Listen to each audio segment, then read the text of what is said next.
Et bonjour à tous, on se retrouve aujourd'hui pour le résultat de NXT du 17 mars 2021. Et toi qui regardes cette vidéo, n'oublie pas de t'abonner, voilà, ça me fera énormément plaisir, ça fera énormément bien à la chaîne. Et si tu le fais pas, bah...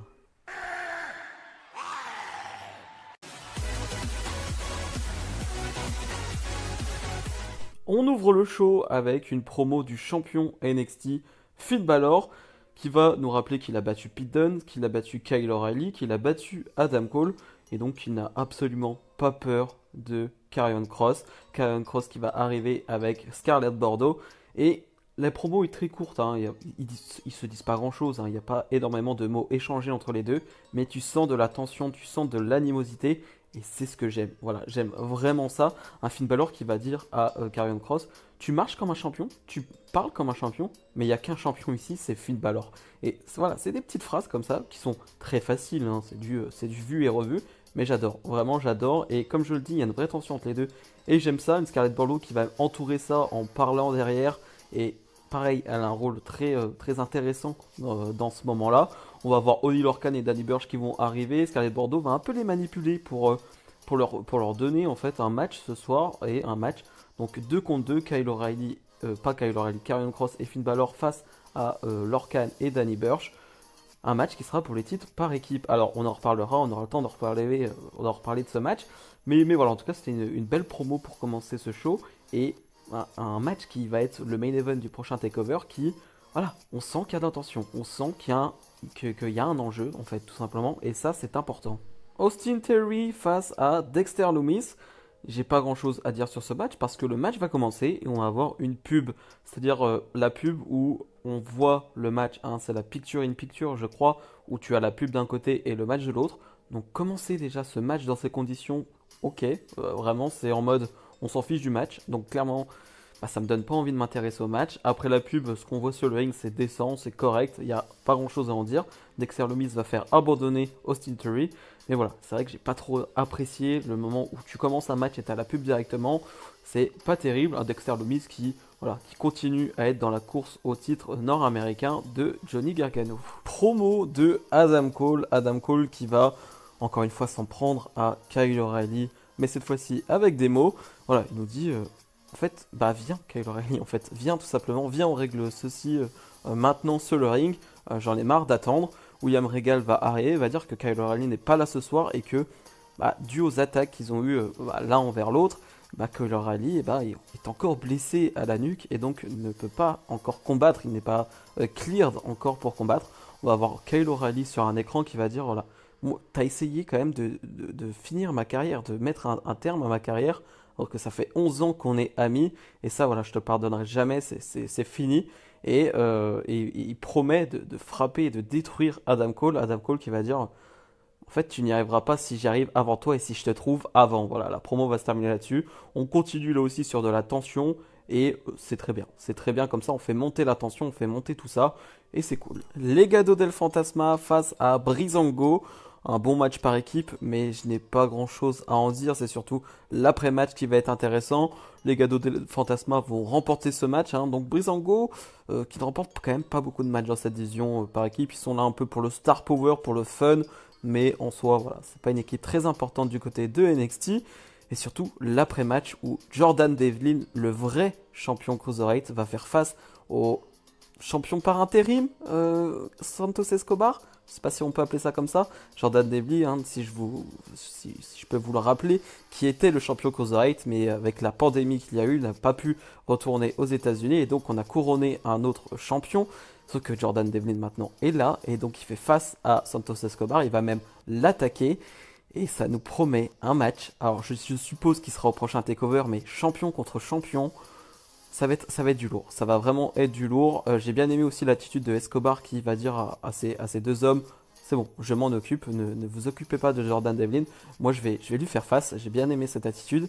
Et un Jordan Devlin qui revient en mode badass. Enfin bref, comme je le dis, j'attends ce match avec impatience. Zoe Stark face à Dakota Kai, match d'une dizaine de minutes. Et j'ai vraiment adoré ce match. Vraiment, j'adore la présentation qu'on nous fait de Zoe Stark. Parce que souvent, lorsqu'on a une nouvelle venue du côté de NXT, eh ben, on se cantonne au format habituel de de squash en fait, tout simplement. Donc ce qui fait qu'on n'a pas le temps d'en voir plus, on n'a pas le temps d'apprécier et de voir ce que peut faire la superstar en question. Et là pour le coup, on a eu Zoe Stark face à Yoshirai, on a Zoe Stark face à Dakota Kai. Et bah ça me permet de vous dire que oui, ça a l'air d'être du bon niveau quand même Zoe Stark, à voir maintenant dans la durée bien évidemment, mais athlétiquement et voilà physiquement, ça m'a l'air intéressant et même techniquement c'est très propre tout ce qu'elle fait, donc vraiment ça nous donne un vrai bon match de catch et c'est super, vraiment c'est super pour cette division féminine qui franchement ne manque pas de talent, mais ça vous le savez, une Dakota Kai qui va remporter ce match. Là aussi, il n'y a pas de quoi en faire un plat. C'est assez logique que Dakota Kai remporte ce match. On y va tranquillement avec Zoe Stark. Et une Yoshirai qui va arriver, qui va passer devant Dakota Kai en mode j'en ai rien à faire, je ne viens pas pour toi. Et qui va venir avec un contrat et qui va le donner à Raquel Gonzalez et lui dire signe-le. Et qu'elle va s'en aller. Voilà, tout simplement, j'ai adoré. J'ai vraiment adoré Yoshirai très entreprenante qui va juste être en mode mais vas-y, signe le contrat, signe-le maintenant, moi je veux ce match. Et voilà, j'aime bien juste les faces qui ont de l'attitude, je le répète à longueur de journée, mais des faces qui ont de l'attitude, et bah ça change beaucoup, beaucoup de choses. Tommaso Ciampa face à Marcel Barthel. En soi, le match, j'ai pas grand chose à en dire, c'est plutôt court, c'est plutôt correct, mais très court, donc voilà, pas grand chose à en tirer. Tommaso Ciampa va l'emporter, mais c'est surtout l'après-match qui est hyper intéressant, avec le retour de Walter. Walter qui va faire son retour aux États-Unis et qui va donc attaquer Ciampa. Déjà très content de voir le Walter, tout simplement du côté de NXT. Je suis très très content de le voir parce que bah, c'est Walter, en fait, tout simplement. Il n'y a pas besoin d'en dire plus.